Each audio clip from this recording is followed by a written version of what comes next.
అధికారంలోకి వచ్చిన మొదటి రోజు నుంచే కాంగ్రెస్ ప్రభుత్వాన్ని పడగొట్టేందుకు బీఆర్ఎస్ నేతలు కుట్ర చేశారని సీఎం రేవంత్ రెడ్డి విమర్శించారు. బీఆర్ఎస్ 10 ఏళ్లలో చేయలేని రుణమాఫీని తాము 6 నెలల్లో చేసి చూపించామని తెలిపారు.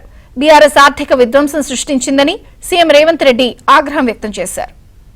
ఈ రాష్ట్రంలో ఈ దేశంలో ఎవరు ప్రజాప్రతినిధిగా ఎన్నిక కావాలన్నా ఎవరు ప్రభుత్వాన్ని ఏర్పాటు చేయాలన్నా రైతుల యొక్క ఆశీర్వాదము రైతులు చేయుతను అందించకపోతే ఎవరు అధికార పీఠంలో కూర్చోలేరు. 4 విడతల అసలు కంటే మిత్తి తడిసి మోపెడై నెత్తి మీద అప్పు చేతిలో చిప్ప వచ్చే పరిస్థితి రైతులకు ఏర్పడ్డది. ఆనాడు 5 సంవత్సరాల తర్వాత వెనక్కి తిరిగి చూస్తే 11,500 రూపాయల రైతు రుణమాఫీ చేస్తే 8,500 కోట్ల రూపాయలు మిత్తికే సరిపోయినాయి. 10 సంవత్సరాలలో ఆనాడు వాళ్ళు చేసిన విధ్వంసం 100 సంవత్సరాలైనా కోలుకోలేని పరిస్థితికి తెలంగాణ రాష్ట్రాన్ని నెట్టేసింది. తెలంగాణ రాష్ట్రంలో ఆర్థిక విధ్వంసానికి పాల్పడి తెలంగాణ రాష్ట్రాన్ని దిగజారిన ఆర్థిక వ్యవస్థను ఆనాడు మాకు అందించింది. విద్యార్థులకు ఫీజు రియంబర్స్మెంట్ ఇవ్వలేని పరిస్థితి, రైతులకు రుణమాఫీ చేయలేని పరిస్థితి, రైతులు పండించిన పంటను కొనుగోలు చేయలేని దివాలా పరిస్థితి తెలంగాణ రాష్ట్రంలో ఉండే.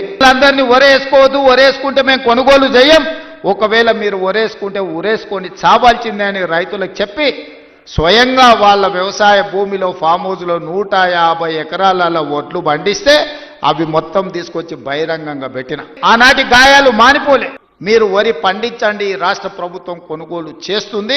సన్న ఒడ్లు పండిస్తే 500 రూపాయల బోనస్ ఇచ్చి ఆ ఒడ్లను కొంటాము, మాది బాధ్యత అని అంటే నమ్మకంగా విశ్వాసంగా తెలంగాణ రాష్ట్రంలో పండించిన పంటలో 60% పోయినసారి సన్న ఒడ్లు మీరు పండిస్తే ఆ సన్న ఒడ్లను కొన్ని సన్న బియ్యం చేసి ఇవాళ పేదోళ్లకు సన్న బియ్యం రేషన్ షాపులలో పంచుతున్న ఒక్క సంవత్సరంలో 2,80,00,000 మెట్రిక్ టన్నుల ఒడ్లు పండించి దేశంలోనే మొదటి స్థానంలో, వరి పండించడంలో మొదటి స్థానంలో ఉంది. మీ సర్పంచ్ పదవులు, మీరు సర్పంచులుగా చేసిన పనులు మా హయాంలో చేయలే.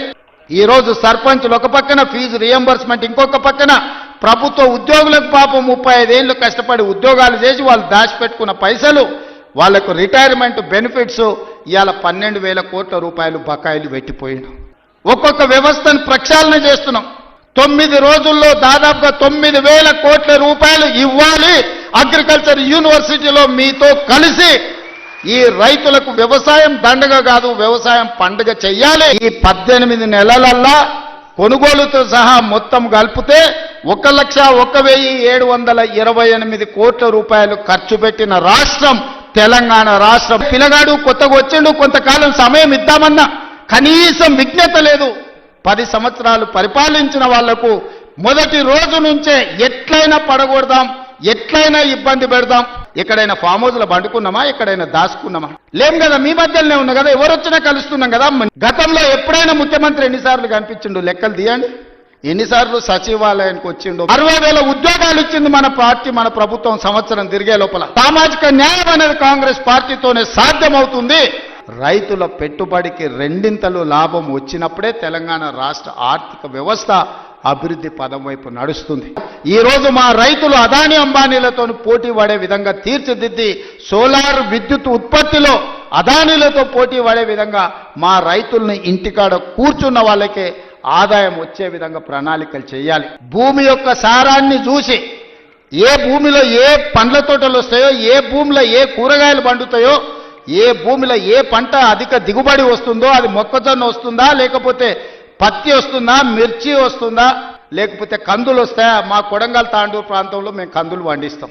పంట మార్పిడి జరగాలి. డబుల్ బెడ్రూమ్ ఇల్లు అన్నాడు. ఎవరికన్నా ఇక్కడ ఉన్న పేద రైతుకు డబుల్ బెడ్రూమ్ ఇల్లు వచ్చినాదే, కానీ ఇవాళ లక్షలాది ఇందిరమ్మ ఇల్లు ఇవ్వడానికి మనం ముందుకు వచ్చినాం. మీరు ఇల్లు కట్టుకోండి, ఉన్న ఊర్లో ఇల్లు, ఇంత వ్యవసాయ భూమి అనేది మన ఆత్మగౌరవం. తెలంగాణ రాష్ట్రం ఈ దేశంలోనే మొదటి స్థానంగా ఉండే రాష్ట్రంగా తీర్చిదిద్దే బాధ్యత తీసుకుంటా. ధర్నాలు చేసిన, రోడ్డు మీద బండి దొల్లిన, తొడుక్కున్న బట్టలు చించుకున్న 10 ఏళ్ళు మన ప్రభుత్వమే ఉంటుంది. నేను ఈ మాట చెప్పదలుచుకున్నా.